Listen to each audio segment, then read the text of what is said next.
하민진 교사입니다. 저의 유년 시절을 얘기하자면 저는 그냥 남곡동 출신입니다. 남곡이라는 지역은 참 이렇게 좀 우물 안에 갇혀 있는 것 같지만 정말 애틋한 뭔가가 있는 곳인 것 같아요. 저는 남곡초등학교 출신이고 또 남곡중학교를 나왔습니다. 그리고 이제 어렸을 때는 저는 김은하 권사님은 모태신앙이지만 저는 그렇지는 않아요. 저희 어머니는 불교셨고 저는 안양동에 소재하는 큰 교회는 막 휩쓸고 다니는 그런 아이였어요. 뭐 지금도 있는 뭐 이후 무슨 교회 또 관악 무슨 교회 또 중앙교회라는 곳이 있었는데 뭐 성탄절 또 여름 수련회 이럴 때 엄마가 사주지도 않던 예쁜 뭐 연필, 샤프, 공책 이런 거 주는 교회 뭐 더 맛있는 거 주는 교회를 여기저기 친구들과 휩쓸려서 그렇게 몰려다녔어요. 그런데 여러분 제가 교사가 돼서 어느 날 교사 세미나를 하는 중에 들은 얘기입니다. 우리나라가 기독교인이 전체 인구의 뭐 12%도 안 된다고 제가 들었어요. 그 12%가 이단 기독교라고 속해 있는 이단까지 합쳐서라고 들었습니다.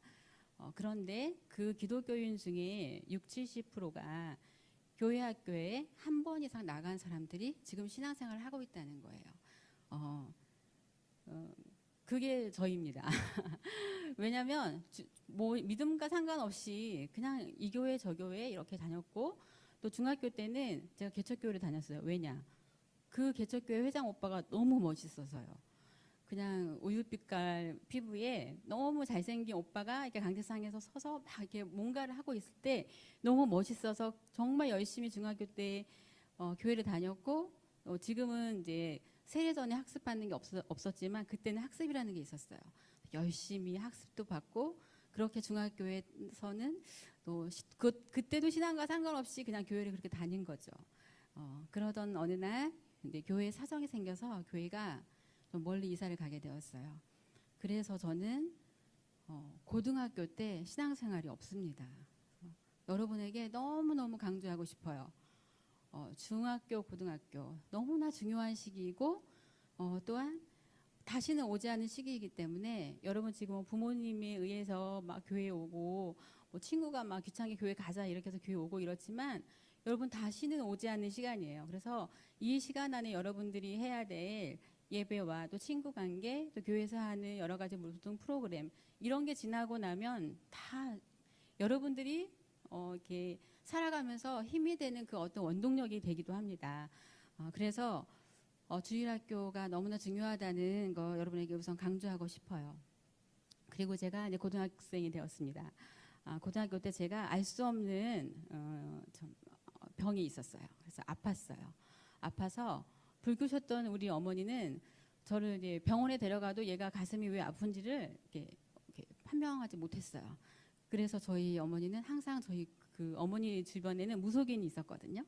저도 어렸을 때 그냥 멋모르고 어머니 옆에서 연꽃을 붙이는 일도 했었고 그리고 무속인이 뭐 봐주는 사주를 뭐 저의 의지와 상관없이 그렇게 들었던 것 같아요.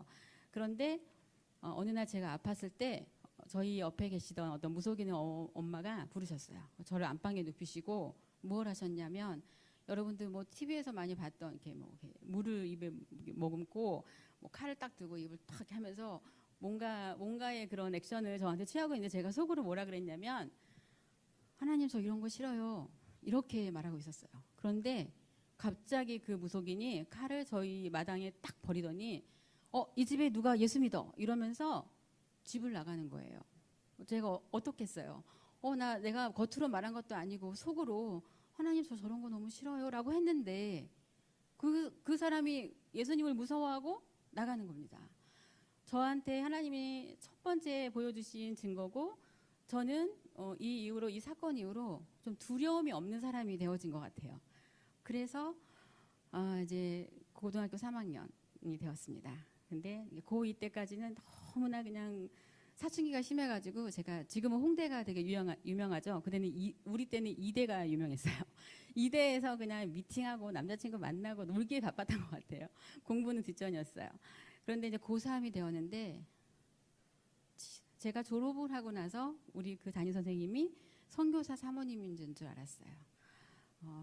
흰색 저고리에 늘 검정 치마를 입고 다니시고 늘 긍정적인 말씀을 하는 선생님이셨어요.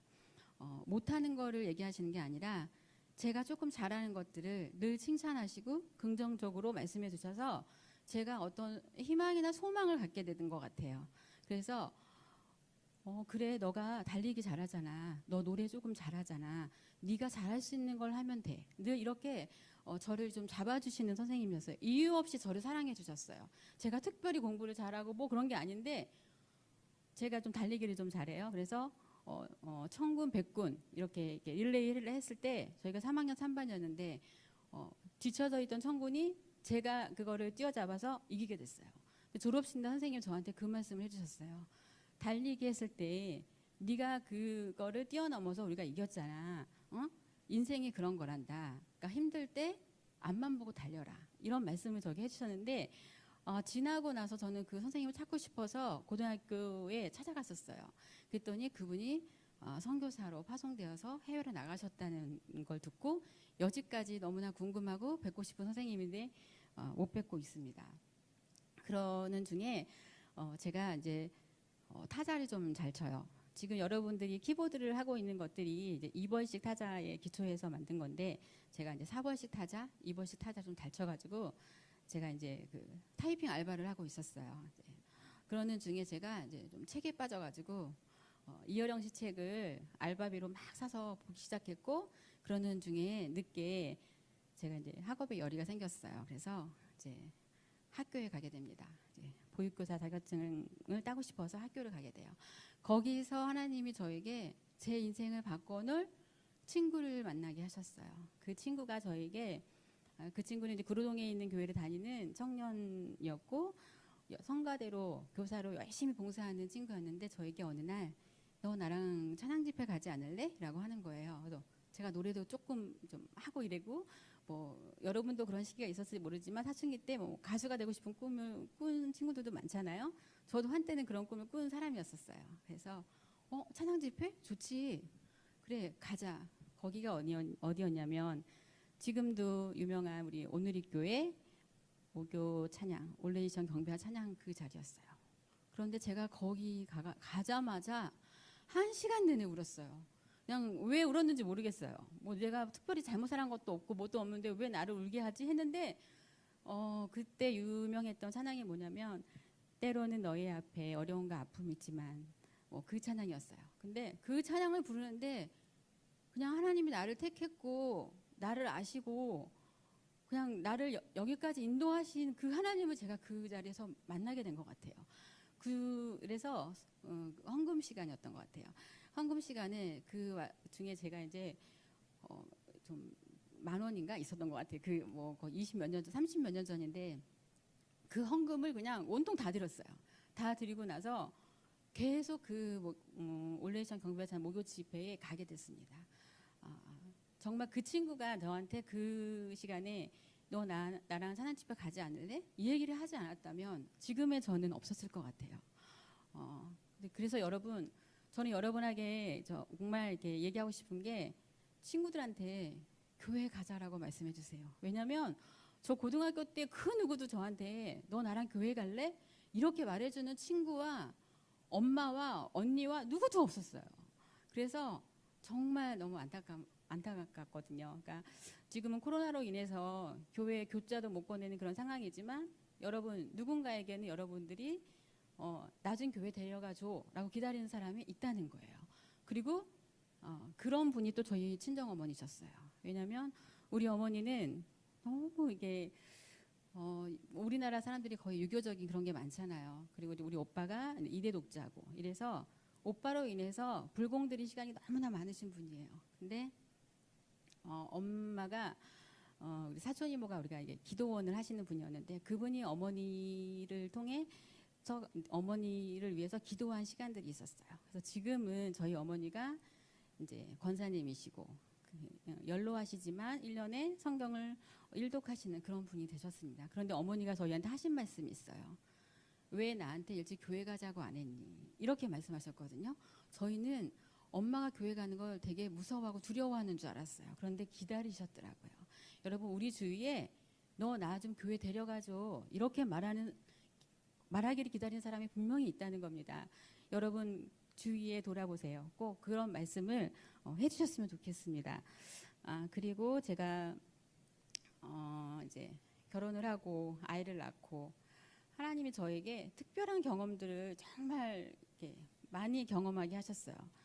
우리 아이가 사춘기도 심하게 겪었고 우리 아이가 아팠고 또 그리고 저희가 8년 전에 이제 암 선고를 받았습니다. 그래서 8년 전에는 하나님 저 왜 이렇게 아프게 하셨냐고 그리고 지금 이 자리에 8년이 흐른 지금 이 시간에 제가 이렇게 마이크 들고 여러분께 간증할 수 있겠습니까? 그렇게 생각 못했어요. 나 이제 죽는구나. 그냥 암이라는 그런 공포와 두려움이 나에게 죽는구나 이렇게 생각했습니다. 그러나 제가 이렇게 어렸을 때 교회에 선물 준다고 왔다 갔다 하고 했던 모든 것들이 내 신앙의 기초가 되고 나에게 어떤 성장하면서 그런 두려움을 없애는 그런 뭔가에 의지하는 힘이 있었던 것 같아요. 그게 바로 성령님이신 것 같아요. 그래서 저는 모든 암 환자가 암이 걸렸을 때 생각하는 게 뭐냐면 여러분 좀 무거운 얘기일 수도 있지만 누군가의 부모님이 지금 암에 걸린 분이 있으시고 또 제가 고등부 이제 15년 교사하는데 암으로 천국에 간 친구도 있어요. 예, 그런 걸 봤을 때 왜 하필 내가 뭘 잘못해서 왜 하필 나야 이렇게 생각하는 게 암 환자들의 순서입니다. 그런데 저는 그렇게 생각하지 않았어요. 하나님 이 아픔을 통해서 저에게 하나님이 하셔야 될 일이 무엇입니까? 라고 질문했던 것 같아요. 그래서 하나님이 나에게 주신 건 너와 같은 사람을 위로하라 이런 말씀이셨어요. 그래서 저는 좀 특별한 사역을 제가 뭐 이렇게 하고 있습니다. 아픈 사람, 또 상처 입은 사람, 또 힘들고 어려운 사람들을 제가 그 사람들을 만나서 제가 경험했던 것들을 이야기하면서 그들의 영혼을 살리는 일을 제가 하고 있어요. 뭐 표신하는 일은 아니지만 제가 이제 여러 사람들을 만나면서 제가 겪지 않은 거를 그 사람한테 위로하면 그 사람이 위로가 되겠습니까? 아니요. 제가 아프지 않았다면 암 환자에게 어떤 위로를 한들 그 사람이 당신은 안 걸려봤으니까 그렇게 얘기하겠지 라고 생각할 거예요, 대부분. 그런데 저도 사실은 이렇게 걸려서 항암 치료도 했고 네, 머리도 다 빠져봤고 뭐 이런 경험들을 다 얘기했을 때 그분들이 그냥 저한테 마음을 여세요. 그런 것 같아요. 여러분 우리가 살아가면서 정말 믿는 자라서 살아가는 거 참 힘들어요. 때로 다 기도하면 좋은 것만 주실 것 같지만 그렇지는 않습니다. 제가 살아본 결과 너무나 제가 감당하기 어려운 일들 하나님 저에게 주세요. 그런데 여러분에게 말씀드리고 싶으신 건 고난은 선물이에요. 그리고 그 어떤 어려움이 왔을 때 우리가 이걸 내가 어떻게 견뎌라고 하지만 하나님은 그걸 견딜 만한 사람한테 그런 고난을 주는 겁니다. 그래서 그 고난을 이겨내고 우리가 그 안에서 하나님을 만났을 때 나처럼 힘들어하는 사람들을 살리는 일을 하나님이 우리에게 특별히 주시는 거예요. 우리의 지상명령이 뭡니까? 복음을 전파하는 일이죠. 근데 그거는 무슨 선교사가 하는 일처럼 우리가 생각하지만 아니에요. 우리가 해야 되는 일은 우리 주변의 사람들을 살리는 일을 해야 하는 겁니다. 우리는 정말 성령님과 늘 동행해야 돼요. 근데 여러분 제가 마지막으로 여러분에게 들려주고 싶은 얘기는 제가 만난 4차원의 성령님이에요. 네, 4차원의 성령님이란 결국 영이시잖아요. 성령님은 영이세요. 우리가 지금 이렇게 말하고 누군가랑 대화하는 것처럼 만나는 성령님이 아니신 거예요. 네, 제가 만난 4차원의 성령님은 골방 기도입니다. 네, 제가 힘들고 어려웠을 때 기도하기 시작했어요.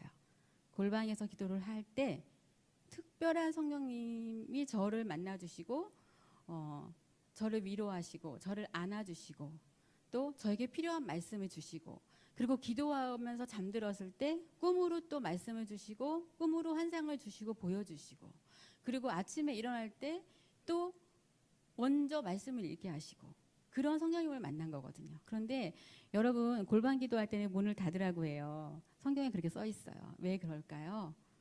네, 특별한 성령님의 인도하심이 있기 때문이에요. 그거는 골반 기도를 해본 사람만이 이해할 수 있는 부분입니다. 여러분, 기도는 내가 이게 필요하고 저게 필요하고 그러니 이거 주세요 라고 하는 기도가 아니에요. 그래 너 그거 필요하지. 하나님이 원하시는 대답은 그래 너 그거 필요하지. 그래 너 지금 그것 때문에 힘들지. 그런데 너 나 사랑하니? 그런데 너 나 사랑하니? 베드로에게 물었던 그 3번의 질문이 우리한테 물어보시는 질문입니다. 여러분 힘들고 어려움 속에서도 우리는 주님 제가 주님을 사랑합니다. 이렇게 고백할 수 있는 믿음이 우리에게 있어야 합니다. 그럴 때 여러분 그런 고백이 되어지면 여러분은 정말 어떠한 상황에도 굴하지 않고 주님의 자녀로서 당당히 살아갈 수 있습니다. 마지막으로 제가 이제 힘들고 어려웠을 때 주님이 주신 말씀이 있어요. 어느 날 제가 기도하면서 바울이 기도하면서 잠들었을 때 천사가 사닥다리를 오르락내리락 하는 걸 봤다고 했던 것처럼 제가 그런 기도 중에 그렇게 잠이 들었어요. 너무나 기도 중에 너무나 평안한 상태에서 제가 이렇게 잠이 그냥 들었어요. 들었는데 새벽에 갑자기 이사야 43장 18절 21절 말씀을 하나님이 주시는 거예요. 갑자기 새벽에 4시 반에 눈 딱 떴는데 새벽 기도를 하라고 하시는 건가 하고 했는데 갑자기 이 말씀을 주셨어요. 이 말씀이 제가 이제 살아가는데 큰 힘이 되고 있습니다. 너희는 이전 일을 기억하지 말며 옛날 일을 생각하지 말라. 보라 내가 새 일을 행하리니 이제 나타낼 것이라. 너희가 그것을 알지 못하겠느냐. 반드시 내가 광야의 길을 사막의 강을 내리니 장차 들짐승 곧 승냥이와 타조도 나를 존경할 것은 내가 광야의 물을 사막의 강들을 내어 내 백성 내가 택한 자에게 마시게 할 것임이라. 이 백성은 내가 나를 위하여 지었나니 나를 찬송하게 하려 함이니라. 이 말씀입니다. 여러분 어려움을 당할 때 힘들 때 반드시 주님은 우리에게 강을 내시고 물을 주시고 그런 하나님입니다. 그런 하나님을 믿고 승리하는 우리 고등부, 중등부 친구들이 되었으면 좋겠습니다. 저의 간증은 여기까지입니다. 감사합니다.